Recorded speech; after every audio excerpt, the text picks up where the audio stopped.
Buenas tardes a todos. Vamos a continuar con las clases de pregrado y el día de hoy vamos a hablar de lo que es la cirrosis hepática. La cirrosis hepática es un tema bastante común, no tema, es una enfermedad muy común y que en los últimos, diría yo, unos 20 años ha tenido muchos cambios en cuanto a la concepción que se tenía previamente, como ustedes lo van a ver conforme el desarrollo de la plática. Vamos a empezar, pues, definiendo sobre todo que el término cirrosis es un término que viene de una palabra griega, cirros, que literalmente lo que quiere decir es coloración naranja o anaranjada. Este término fue acuñado por este médico francés, René Laennec, a principios del siglo XIX, y básicamente fue por la observación del color ocre que se observa en un hígado ya cirrótico. Desde ahí viene esa palabra. La definición clásica de la Organización Mundial de la Salud básicamente nos dice que es un proceso difuso caracterizado por fibrosis y que esa fibrosis va a llevar a que haya una alteración en la arquitectura normal del hígado con la conformación de nódulos. Aquí podemos ver un ejemplo de una biopsia hepática, en donde podemos ver la fibrosis o los puentes ya de cirrosis y los nódulos de tejido hepático que están atrapados, por así decirlo, o englobados en estas bandas fibróticas, en un clásico tejido cirrótico. La epidemiología es bastante variable dependiendo del estrato social en que se mueva la población. En aquellos países que tienen masa en vías de desarrollo o que están ya desarrollados, las clínicas más frecuentes que van a llevar a que una persona desarrolle cirrosis es el virus de la hepatitis C, en su forma crónica obviamente, y el uso del alcohol. No obstante, en países subdesarrollados, aún sigue siendo el virus de hepatitis B la forma más prevalente de enfermedad. No obstante, de estas salvedades, ha habido un surgimiento muy importante que cada vez es más fuerte en general de toda la población de lo que es la esteatohepatitis no alcohólica, que viene a posicionarse muy fuertemente como causa principal de cirrosis a nivel general, sobre todo en poblaciones desarrolladas o en vías de desarrollo. La cirrosis puede dividirse o clasificarse en múltiples formas. Durante muchísimos años predominó una clasificación netamente morfológica, que era en base a macronódulos, micronódulos, siendo un micronódulo aquel nódulo que tenía menos de 3 milímetros y un macronódulo aquel que tenía más de 3. Y bueno, se asociaban ciertas patologías, por ejemplo, el alcohol al micronódulo, así también lo que era la cirrosis biliar primaria, obstrucciones del flujo de la vena hepática, y macronódulos, por ejemplo, sobre todo enfermedades virales crónicas, virus B, virus C. No obstante, conforme fue cambiando y viniendo mucho más conocimiento, se dejó una clasificación que combinaba la etiología, la epidemiología y ciertas características histopatológicas. Entonces tenemos esta clasificación con estos grupos que ustedes tienen en pantalla, siendo el grupo número 1 y el grupo número 2 los más importantes, ya que ahí están hepatitis virales, crónicas y el alcohol. Pero también debemos de recordar causas metabólicas, trastornos en el hierro, la hemocromatosis trastornos en el metabolismo del cobre, en la absorción del cobre, la enfermedad de Wilson, la deficiencia de alfa-1 antitripsina, porfirias, enfermedades a nivel biliar como la colangitis biliar primaria. La colangitis biliar primaria, CBP, por muchísimos años se le llamó cirrosis biliar primaria. Pero dentro de esta cirrosis biliar primaria, habían 3 estadios que no eran cirrosis, sino cirrosis era el último. Entonces, hace algunos años, pues por convención, se le decidió cambiar el nombre y se le puso colangitis biliar primaria, conservando siempre sus iniciales. También tenemos trastornos a nivel del flujo de la vena, obstrucción de la vena, como el Budd-Chiari, drogas y toxinas. Múltiples drogas pueden dar este tipo de padecimientos, sobre todo compuestos yodados.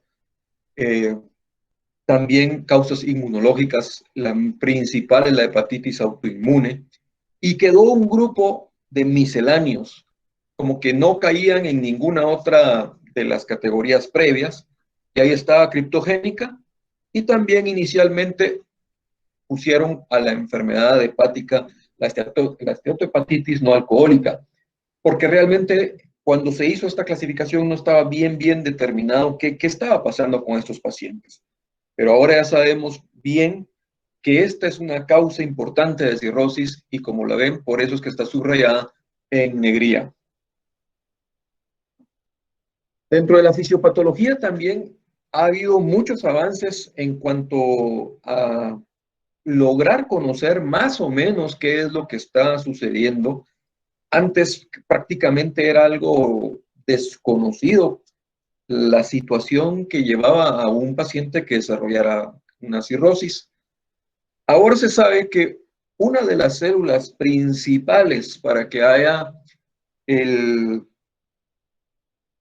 desarrollo de la cascada que inicia la fibrogénesis y posteriormente la cirrosis es la célula estelar, es esta célula.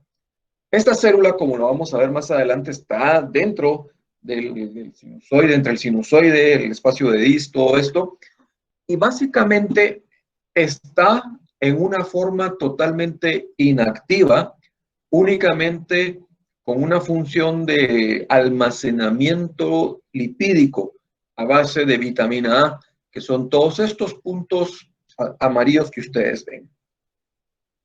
Cuando empieza un estímulo, llamémoslo virus, alcohol, esteatohepatitis o lo que quieran llamarle, esta célula, a través de la estimulación que recibe de las células de Kupffer, a través de marcadores y promotores de estimulación de crecimiento, de transformación, esta célula empieza a activarse, pierde toda esta capa lipídica y empieza a transformarse en una célula que ya no se llama célula estelar, sino que se le da el nombre de miofibroblasto o una célula semejante a un miofibroblasto. Este miofibroblasto es capaz de empezar la parte de perpetuación de la enfermedad, en la cual tiene alta capacidad de proliferación y también tiene una capacidad muy grande de contracción, que vamos a ver que eso es muy importante, y también capacidad fibrogénica, además de la expresión de múltiples factores de crecimiento que van a alterar todo el mecanismo fisiológico normal del hígado. Entonces, tenemos los hepatocitos, sus microvellosidades, están las células estelares en una forma quiescente, o sea, inactivo, está el endotelio fenestrado y la célula de Kupffer. Cuando la célula de Kupffer se activa por cualquier estímulo, como los que ya mencionamos, esta célula libera factores promotores de crecimiento, de transformación, beta se llama y entonces al haber este estímulo, esta célula se transforma en el miofibroblasto, que tiene alta capacidad de generar toda esta red de fibrogénesis. También pierde su microvellosidad, todos estos hepatocitos, perdiendo múltiples de sus funciones vitales para el desarrollo normal, y el endotelio fenestrado también sufre cambios importantes. Una de las situaciones es la parte de la contractibilidad que les había dicho que tiene esta célula. Hoy se sabe que esa contractibilidad es la que empieza y genera la resistencia al flujo y al gradiente de la vena porta, que posteriormente va a llevar a la hipertensión portal, causa de múltiples manifestaciones y complicaciones en estos pacientes. La cirrosis no se da de la noche a la mañana. La cirrosis es un proceso largo, prolongado, que en promedio puede llevar hasta 20 años de evolución para que el paciente se dé cuenta o sea diagnosticado como un paciente cirrótico. Y todavía en este proceso de cirrosis puede pasar algunos años antes de que el paciente progrese a una descompensación y obviamente progrese ya sea hacia un hepatocarcinoma o incluso hacia la muerte. Pero previo a todo esto, pasó el daño hepático crónico por la enfermedad de base, alcoholismo, virus BC crónicos, que van a llevar a la fibrosis significativa y a la cirrosis. Bueno, importante es la evolución ya propia del paciente cirrótico. Ya una vez que ha pasado todo ese lapso de tiempo, que puede ser tan largo como 20 años, el paciente ya cirrótico, como les decía, tiene dos estadios principales. Un estadio donde va a estar compensado y un estadio donde va a estar descompensado. En estos estadios también tiene otras situaciones. Por ejemplo, está el estadio 1, donde el paciente cirrótico no tiene varices y no tiene ascitis. Entonces, sabemos que el riesgo de mortalidad de estos pacientes es muy bajo. No obstante, siempre va a haber un riesgo de progresión anual que se estima alrededor del 7%. Estos pacientes pasan a un estadio 2, en donde ya van a tener varices, pero sin ascitis. Y la característica de estas varices es que son varices no sangrantes. El riesgo de mortalidad aumenta, pero sigue siendo pues relativamente bajo. El paciente, conforme pasa el tiempo, puede tener una progresión y pasar a un estadio 3, donde ya va citis más la presencia de las varices. A partir de aquí, hay un salto significativo en el riesgo de mortalidad. Por lo tanto, también pasa de considerarse un estadio compensado a una etapa de descompensación de la enfermedad. Y aún más, la enfermedad sigue progresando. Si no hacemos ninguna intervención, va a progresar. Y entonces, además del paciente presentar ascitis, va a tener sangrados por esas varices. Una vez el paciente tiene ascitis y tiene sangrado varicial, el riesgo de mortalidad es bastante elevado.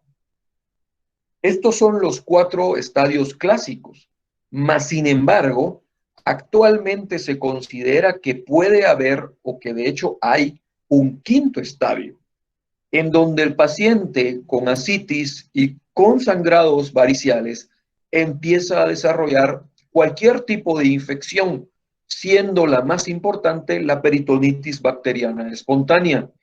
Y también por todos los cambios hemodinámicos, sobre todo de perfusión a nivel renal, también puede haber fallo renal, siendo lo más significativo lo que conocemos como el síndrome hepatorrenal. Aquí la mortalidad es del 67% anual. Entonces, lo importante es el paso de un hígado normal a un hígado cirrótico, la formación de cirrosis. Aquí vemos un espacio porta clásico con la vena, la arteria hepática y el conducto biliar. Vemos cómo están aquí todos los sinusoides hepáticos, los espacios de disestos en blanco, y cómo se pierde la arquitectura normal. Esta es una tinción tricrómica de Masson, por eso es que se mira azulado, lo que se mira azulado o esto, así negruzco, son las áreas de fibrosis cirróticas, formando estos nódulos de tejido hepático normal. La biopsia hepática es todavía el gol estándar para diagnóstico, mas sin embargo debemos de saber que no es el método más utilizado por todos los riesgos y pues situaciones propias de la biopsia. Mas sin embargo, cuando se realiza, tenemos 5 estadios principales. El F0, que es de la clasificación esta de Metavir, no se los pongo porque el F0 es sin fibrosis, o sea, es una biopsia normal. El F1 es una fibrosis confinada a los espacios porta. El F2 es una fibrosis que ya presenta septos, que son estos, pero están aislados y son muy pocos. La F3 ya es una fibrosis que presenta septos múltiples e incluso pueden empezar ya a unirse un septo con otro hasta llegar al F4, que es una franca cirrosis donde ya formación de nódulos encerrados dentro de tejidos o bandas de tejido fibrótico total. Pero como les decía, esto es aunque es el gol estándar, por las situaciones que conlleva una biopsia hepática de riesgos y que también hay una gran situación en cuanto al muestreo. Muchas veces obtenemos tejidos insuficientes. Para que haya una muestra suficiente debe de considerarse de tener más de 10 espacios porta. Y entonces ahí consideramos un tramo de biopsia bastante largo. Por eso es de que han habido nuevos métodos no invasivos que nos dan una buena orientación sobre cómo está el paciente. Dentro de estos hay múltiples, pero los más utilizados, los que más información nos dan, son este que se llama APRI y este que se llama FIB4. Los componentes son las transaminasas, oxalacética, plaquetas, y en el FIB4 agregamos la edad a las transaminasas y las plaquetas. Estos dos son resultado digamos que de formulaciones matemáticas que ustedes pueden encontrar en la red. Solo ponen APRI y sale una calculadora. Hay múltiples aplicaciones que solo meten los datos del paciente y entonces les va a dar un resultado. Se ha validado y se sabe que en el APRI, cuando es arriba de 1, pues ya el FibroScan lo que mide es la velocidad de la onda a través del tejido hepático. Lo vemos acá, es como hacer un ultrasonido con esta sonda especial que lo que manda es una vibración a través de todo el tejido. Y entonces, perdón, de todo el tejido y dependiendo de la velocidad con la que recorra, así vamos a saber si hay una fibrosis avanzada o incluso hay una cirrosis. Este método está totalmente validado incluso con biopsia hepática en lo que es Metavir y actualmente se considera como el más seguro para poder hacer un diagnóstico adecuado sin tener que llegar a una biopsia.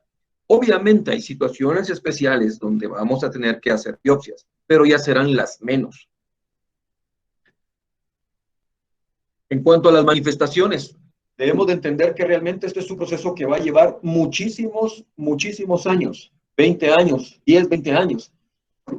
Durante muchos años, mucho tiempo, el paciente realmente no va a tener mayores síntomas. El paciente tiene un hígado enfermo, pero incluso ni siquiera lo llega a saber porque el paciente está llevando una vida totalmente normal. La mayoría de los pacientes se llegan a enterar que están cirróticos cuando de la nada empiezan con un sangrado digestivo alto y en las varices, o por alguna otra situación que le hacen algún estudio, ven que el hígado tiene algún cambio. Pero en general es muy difícil que una cirrosis como tal dé algún tipo de manifestación a nivel temprano. Cuando tenemos algún tipo de manifestación, lo que podemos tener, por ejemplo, son telangiectasias o vasculares o arañas vasculares también conocidas, la contracción de Dupuytren o el eritema palmar. El eritema palmar y la contracción de Dupuytren, básicamente es por la estrogenización a nivel hepático que hay y que lleva a que hayan ciertos cambios vasculares importantes. En cuanto a la contractura de Dupuytren, es básicamente por el engrosamiento y contracción de la fascia palmar, y esto es secundario a la proliferación de los fibroblastos y depósitos de colágeno que pueden darse a ese nivel. También podemos tener ginecomastia en el paciente, y no solo por la propia cirrosis, sino que también por el uso de aldactone, la espironolactona, que es un medicamento muy utilizado en estos pacientes. Estos cambios, sobre todo, son más frecuentes vistos en pacientes cirróticos por alcohol y, obviamente, cambios a nivel del sistema nervioso central, sobre todo lo que es la encefalopatía, de la cual vamos a hablar más tarde. Uno de los cambios más importantes, como les decía, secundario a la contractilidad que atañe el miofibroblasto, es la hipertensión a nivel portal. Normalmente, el gradiente de presión de la vena hepática es menor a 5. Cuando empieza a haber aquí adentro una contracción de todo ese tejido hepático, secundario por la acción del miofibroblasto, empieza a haber una resistencia importante que se va a traducir a la vena porta, y entonces, si esto sobrepasa los 5 milímetros de mercurio, empieza a haber una derivación del flujo normal y la sangre empieza a buscar otros caminos para poder circular y empieza a formar los trayectos que posteriormente vamos a conocer como varices en el esófago o bien gástricas o trayectos anómalos a cualquier otro nivel. Entonces, las complicaciones más frecuentemente observadas en estos pacientes van a ser las varices que vemos acá. Incluso acá esta tiene puntos rubíes con puntos de varice sobre varice, por eso es que se mira esto mucho más rojo que la parte de abajo, como esta rosada y esta violácea. Son varices con muy mal pronóstico, o sea, quieren decir que van a sangrar. La ascitis, la peritonitis bacteriana espontánea y la encefalopatía hepática, de las cuales vamos a hablar. El sangrado varicial. como lo vemos acá, pues es una complicación bastante importante que puede llevar a que el paciente muera. Un tercio de los pacientes pueden fallecer durante el primer episodio de sangrado, sobre todo si no tienen una atención médica adecuada. La varice se va a formar cuando el gradiente de presión a nivel de la vena hepática llega a ser tan alto como 10 milímetros de mercurio. Ya hay hipertensión desde los 5, pero la varice realmente se va a formar cuando llega a tener unos 10 milímetros. Y el riesgo de sangrado es eminente cuando el gradiente de presión está arriba de los 12 milímetros. Hay un riesgo de sangrado anual del 7%, como les decía, 12% anual en el primer sangrado y 30% de mortalidad. Acá utilizamos medicamentos de la familia de los beta bloqueadores no selectivos, como es el propranolol. Este es el más utilizado. Las dosis que están descritas van desde los 20 a los 40 miligramos cada 12 horas. Ojo.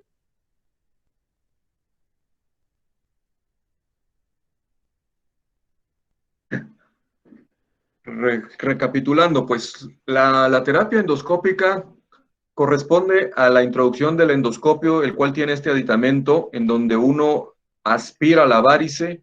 Una vez que la varice entra a este capuchón, libera las bandas elásticas que están en la porción periférica del capuchón, y entonces la idea es como que estrangular la varice, la base de la varice, para generar una cicatriz. Ese tejido cicatrizal lo que va a hacer es impedir que vuelva a crecer una varice, pero para que el tratamiento sea efectivo deben de realizarse por lo menos 4 o 6 sesiones con un espacio no mayor a las 2 o 3 semanas de intervalo entre una a otra. Es un tratamiento bastante efectivo. En cuanto a la citis es la acumulación de líquido en la cavidad peritoneal y básicamente es una de las complicaciones más comunes de la cirrosis a consecuencia del aumento del óxido nítrico. No todo lo que es ascitis es cirrosis, por lo tanto debemos de asegurarnos a través de este estudio del gradiente de albúmina sueroacítico, que cuando es mayor o igual a 1.1 gramos por decilitro, entonces sí, el diagnóstico de cirrosis, ya que puede haber otras causas de ascitis, como cardíaca, problemas renales o incluso una carcinomatosis en todo lo que es el peritoneo. Una de las complicaciones propias de la ascitis por toda la redistribución de flujo y sobre todo la disminución del flujo a nivel renal es el síndrome hepatorrenal. La ascitis, como habíamos comentado, a través de la liberación, que es muy importante, de óxido nítrico que se da en estos pacientes y de prostaglandinas, hay una vasodilatación exagerada en lo que es el lecho esplácnico. Al haber esta vasodilatación, hay una redistribución de todo el flujo circulante que lleva a que a nivel sistémico disminuya o se pierda el volumen efectivo que está llegando al corazón. Si el corazón no tiene el flujo que necesita, empieza a activar los sistemas de renina-angiotensina-aldosterona y también otros sistemas a nivel de sistema nervioso simpático, lo cual el objetivo es aumentar la retención de sodio, aumentar la retención de líquidos, pero todo ese líquido se va a seguir yendo al espacio esplácnico y lo que va a ocurrir es de que el aumento de este sistema renina-angiotensina-aldosterona se vuelve tan fuerte que roba, por así decirlo, el flujo hacia los riñones, los hipoperfunde, y ahí es donde entra esa complicación del síndrome hepatorrenal. El tratamiento de la ascitis básicamente es importantísimo la restricción de la sal. Debemos de dar menos de 2 gramos al día. Y estos diuréticos, este mineralocorticoide su función es un inhibidor de la aldosterona y entonces estimula a que se secrete más sodio, pero debemos de recordar que por este mismo mecanismo va a absorber o va a retener más potasio y debemos de controlar los niveles de potasio. Las dosis iniciales deben de ser de 100 miligramos al día. Debemos de esperar el efecto por lo menos 48 a 72 horas, ya que antes no vamos a ver un efecto realmente adecuado. Y entonces ahí vamos a valorar si dejamos esa dosis o podemos incluso aumentarlo. Vamos a aumentar de 100 en 100 hasta llegar a un máximo de 400 miligramos día. Podemos utilizar también conjuntamente el Lasix a dosis iniciales de 40 miligramos y también vamos a subir 40 en 40 hasta llegar a 160 miligramos día. Traten de utilizar estos dos medicamentos juntos, denlos a la misma hora, no los den uno antes y uno después, porque cuando se dan juntos se potencializa el efecto y es mejor. La meta es que reduzca el peso del paciente, o sea, que bote el líquido. Y si el paciente no tiene ningún edema periférico, se espera que la reducción de peso sea alrededor de 0.3 a 0.5 kilos por día. Pero si hay edema, entonces la reducción sí debe de ser mayor a 0.5 a 1 kilogramo día. Si el paciente es refractario al tratamiento convencional, llegó a dosis topes y sigue aumentando el volumen de líquido a nivel peritoneal, entonces debemos de considerar lo que es la paracentesis que estamos viendo aquí en la figura. La paracentesis es básicamente drenaje de este líquido a través de un catéter, le colocamos una sonda y va para afuera. Cuando se hace una paracentesis, la podemos hacer con tranquilidad si es una paracentesis de poco volumen, unos 3 litros, 4. Pero realmente sacarle 3 litros, 4 a un paciente es muy poco lo que le vamos a beneficiar. Por lo general, se prefieren las paracentesis de alto volumen, que quiere decir que se saca más de 5 litros por vez. Pero cuando se saca ese volumen, hay una redistribución hemodinámica muy importante si nosotros no acompañamos a nuestro tratamiento con la aplicación de albúmina. Podemos causar más daño por esa redistribución que se da si sacamos un gran volumen sin haber tenido una buena presión oncótica. Entonces, cuando sacamos más de 5 litros, debemos de colocar albúmina a un ritmo de 8 gramos por cada litro extraído arriba de los 5. En estos pacientes es importantísimo evitar los AINES o los IECAS, ya que tanto AINES como IECAS van a afectar el riñón y puede llegar a que desarrolle un hepato renal mucho más rápido. La otra complicación es la peritonitis bacteriana espontánea, la cual la vamos a definir cuando el líquido de ascitis tiene más de 500 leucocitos o 250 polimorfonucleares por milímetro cúbico. La mayoría de las veces es dado por bacilos gram negativos, los más comunes son E. coli, grupos de neumococos o Klebsiella. Cuando hay una peritonitis bacteriana espontánea, el paciente es el reflejo de que el paciente está realmente en un estadio muy avanzado de la enfermedad e incrementa hasta en 4 veces más el riesgo de mortalidad. El solo hecho de tener peritonitis bacteriana espontánea se considera un mal pronóstico y hasta un tercio de los pacientes puede fallecer en el mes siguiente y la sobrevida de estos pacientes a 2 años realmente es bastante pobre, muy mala. El tratamiento es a través de antibióticos contra gram negativos, pero se prefiere el uso de cefalosporinas. Además de que cuando la albúmina es muy baja, también es bueno implementar albúmina a razón de 1.5 gramos por kilo el primer día y al día 3, 1 gramo por kilo. Esto ayuda a que no haya tanta recaída de la peritonitis bacteriana. Y otra de las situaciones a las que vamos a enfrentarnos es la encefalopatía hepática. Cuando nosotros consumimos proteínas, sobre todo de origen animal, a través de lo que son las bacterias en el intestino, se van a generar lo que es la urea.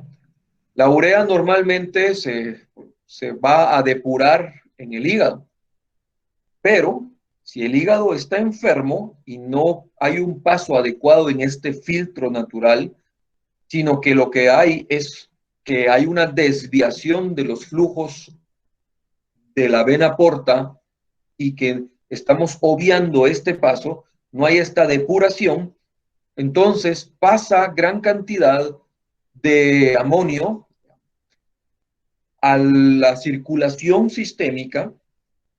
Ese amonio es capaz de pasar la barrera hematoencefálica y llega al astrocito.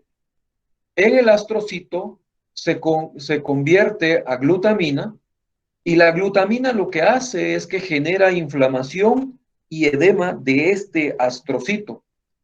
Y al haber edema y congestión, se dan los cambios que conocemos como encefalopatía hepática. La encefalopatía hepática por sí sola también es de mal pronóstico, ya que la mortalidad al año es muy, muy alta. Debemos de descartar situaciones que pueden precipitar a un cuadro de una encefalopatía, como el uso de sedantes, la deshidratación hidroelectrolítica, la constipación, sangrados gastrointestinales o las infecciones. Aquí tenemos representado lo que es una asterixis. La encefalopatía. La encefalopatía debemos de entender que no es que el paciente se mire mal desde el cuadro, del punto de vista neurológico, ya que realmente esos son cuadros ya muy avanzados. De hecho, la gran mayoría de pacientes cirróticos puede estar en este rubro, que es muy grande, de encefalopatía encubierta. Ustedes ven acá que la encefalopatía encubierta tiene cambios mínimos donde realmente solo vamos a detectar algún cambio en test psicométricos. Y esto es bien importante evaluar en todo paciente cirrótico porque es muy frecuente que un paciente cirrótico tenga accidentes, de todo, si conduce, puede tener un choque y la causa es de que realmente los reflejos de estas personas no son óptimos. Entonces, obviamente los estamos exponiendo a que tengan una situación contraria. Y entonces, en todo paciente cirrótico debemos de hacer test psicométricos para descartar la encefalopatía encubierta. Cuando ya va avanzando los grados de encefalopatía, ya podemos encontrar otros signos. Si ustedes se dan cuenta, la asterixis, que es quizás el signo más conocido y que uno dice, no tiene asterixis, ya no tiene encefalopatía, ¿no? Si se dan cuenta, la presencia de asterixis se da ya al grado avanzado, donde ya es una encefalopatía manifiesta. Entonces, sí tenemos que tener en consideración que el paciente cirrótico debemos de evaluarlo bien desde el punto de vista neurológico. Y obviamente el grado más avanzado de la encefalopatía, que es el coma. Uno de las situaciones más importantes de la encefalopatía es de que a todos les miden el amonio. El amonio sérico no es útil para diagnóstico de encefalopatía y tampoco correlaciona directamente sus niveles con el grado de encefalopatía. Hay pacientes que tienen amonio bajo y están encefalópatas, y hay pacientes que tienen niveles de amonio alto y pues por lo menos no tienen un grado de encefalopatía manifiesta como tal. Entonces realmente esto es algo que les quede, que no es útil el amonio sérico sobre todo porque muchas veces o casi siempre el amonio que se pide es venoso y tal vez el que más podría ser útil es el arterial. Además, estos pacientes deben de tener un adecuado soporte nutricional. Al decir soporte nutricional, debemos de considerar el aporte de proteínas, pero proteínas de origen vegetal, ya que entre mejor nutrido esté este paciente, mejor masa muscular va a tener, ya que el músculo también ayuda a depurar el amonio que en determinado momento va a llegar a transformarse a glutamina. La concentración ideal de proteínas está entre 40 a 80 gramos al día, a razón de 1.2 gramos por kilogramo día. Se prefiere o es mejor tolerado una dieta fraccionada, o sea, pequeñas cantidades, pero frecuentemente para que el paciente tenga una mejor nutrición. Cuando hay un primer episodio de encefalopatía, uno debe de optar por este tipo de medicamentos que son, la lactulosa y el lactitol, que es un derivado, son pentosas no absorbibles. Su función es disminuir la producción endógena a nivel de la biomasa del intestino, por todo el montón de bacterias que hay, de amonio. Y entonces las dosis que nos dan un buen resultado están alrededor de los 25 mililitros por toma. La idea es que el paciente, o donde nosotros vamos a ver reflejado el éxito del tratamiento, es que el paciente tenga de 2 a 3 evacuaciones flojas, ya que este también es un laxante, la lactulosa también es un laxante. Entonces, va a tener 2 a 3 evacuaciones flojas, pero no diarreicas, porque si no vamos a meter en otro problema a nuestro paciente. Si no nos mejora únicamente con lactulosa, también tenemos lo que se llama LOLA, que es L-ornitina, L-arginina. Estos son aminoácidos que también ayudan a depurar y disminuir la producción del amonio. Y también podemos optar por el uso de la rifaximina. La rifaximina es un antibiótico no absorbible que entonces va a disminuir lo que es a nivel de la biomasa de la microbiota intestinal y disminuye la producción de amonio. Las dosis van de 550 miligramos 2 veces al día y cuando se dan en tratamiento combinado con la lactulosa, podemos disminuir los episodios de recurrencia de un 46 a un 21%. Perdón, todavía están ahí, ¿va? ¿O me quedé hablando solo otra vez? Sí, doctor. De aquí estamos, de aquí estamos. Adelante, Luis, estamos oyéndote. Ah, qué bueno. Ah, ya me había asustado, dijo otra vez. Bueno, y esto tiene un impacto en la sobrevida. Si un paciente es encefalópata, es también considerado un estadio terminal de su enfermedad y la calidad, no solo la calidad, sino la sobrevida se viene al suelo, como ustedes lo pueden dar, se cuenta en esta gráfica. Entonces también tenemos lo que son las escalas de Child-Pugh que nos sirven para tener una idea de cómo está nuestro paciente en determinado momento, nos ayuda mucho en la clínica. Aquí utilizamos 5 parámetros, lo que es la presencia o no de ascitis, encefalopatía, el nivel de bilirrubina, de albúmina y la prolongación de los tiempos de protrombina. Dependiendo de los niveles que tengan, le vamos a dar de 1 a 3 puntos. Un paciente Child A tiene de 5 a 6 puntos y un paciente Child C de 10 a 15. El intermedio es el B. Pero lo que realmente nos va a interesar es el A y el C.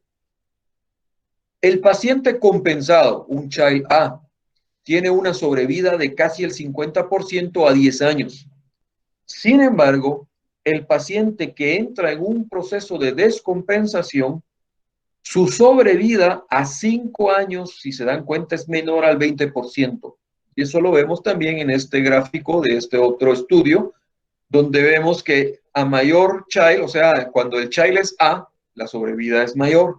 Conforme va degenerando la función hepática, perdiendo funciones y va bajando el child hasta llegar al C, la sobrevida es muy, muy baja. Consideraciones generales de la cirrosis. Debemos de manejar de forma adecuada la obesidad y la diabetes, sobre todo en aquellas cirrosis cuya causa haya sido una esteatohepatitis no alcohólica, ya que se ha visto que estos pacientes que tienen mal manejo de diabetes y tienen sobrepeso, tienen más riesgo de progresar más rápidamente y poder llegar incluso a desarrollar un hepatocarcinoma. En todo paciente cirrótico debe de suprimirse totalmente el alcohol.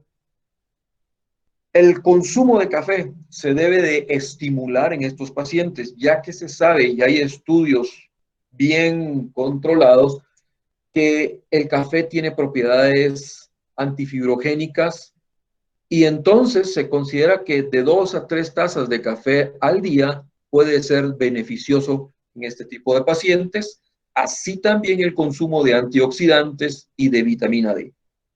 En cuanto a la vacunación, debemos estimular a que todo paciente cirrótico esté vacunado contra hepatitis A, hepatitis B, obviamente si esta no fue la causa, ¿verdad? Influenza y neumococo. Y esta vacunación debe de realizarse lo más tempranamente posible en el diagnóstico, ya que conforme va avanzando la enfermedad, digamos que la formación de anticuerpos protectores cada vez va siendo menor, la respuesta antigénica es más baja, entonces entre más temprano pongamos estas vacunas va a ser mejor y también se considera de que debemos de estimular a que el paciente deje de fumar si es que lo hacía.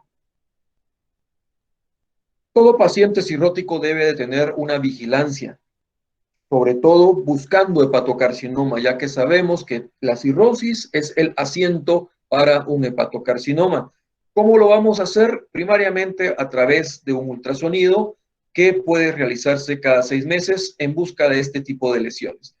Si nosotros localizamos una lesión o un nódulo, pues entonces le complementamos con una alfa-fetoproteína o hacemos ya algún estudio de resonancia magnética o algo más, pero en vigilancia cada 6 meses o con ultrasonido.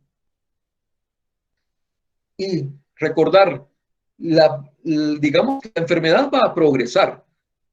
En el tiempo, años, se descompensa el paciente y o lo trasplantamos, esto significa trasplante ortotópico del hígado, o el paciente se muere. Digamos que en principio, de forma gruesa, así va a ser la evolución final.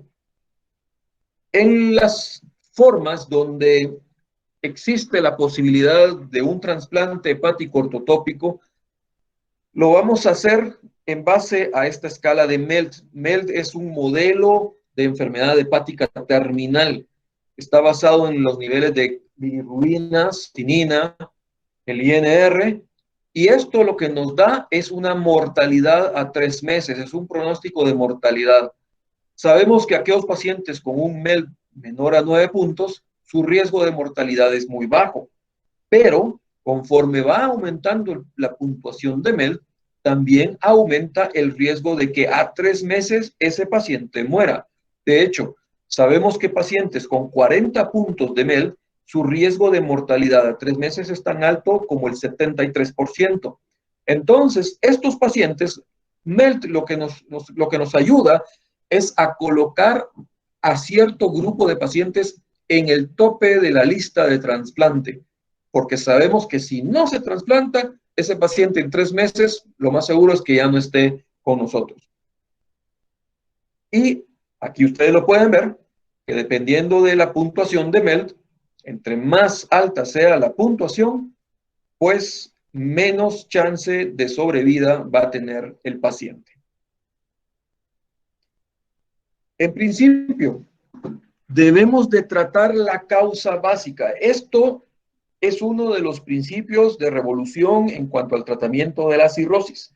Si nosotros tratamos la causa básica de forma efectiva, tenemos un chance de disminuir la respuesta inflamatoria e inmunológica que se está dando a nivel hepático, de inhibir la activación de la célula estelar y todo el proceso que ya les acabo de comentar, y probablemente de incrementar la degradación de la fibrosis, que sería el hito máximo para poder contrarrestar esta enfermedad. Y entonces, esto en los últimos años ha dado un giro, ya que tenemos esta situación. Bueno, ¿es reversible la cirrosis? ¿Sí o no? Desde el punto de vista teórico, sí puede haber reversibilidad. Y de hecho, actualmente hay estudios con esta droga que se llama pirfenidona. La pirfenidona es un antifibrogénico que se utiliza a nivel pulmonar en la fibrosis pulmonar idiopática. Está aprobado en Europa, en Estados Unidos y uno que otro país como Canadá y Japón.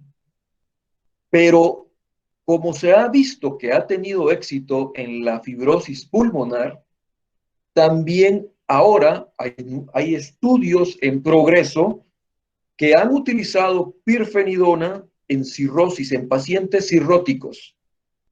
Y, ojo, hasta un 36% de los pacientes que utilizaron pirfenidona lograron revertir, sin no parar, el progreso de la fibrosis y de la cirrosis.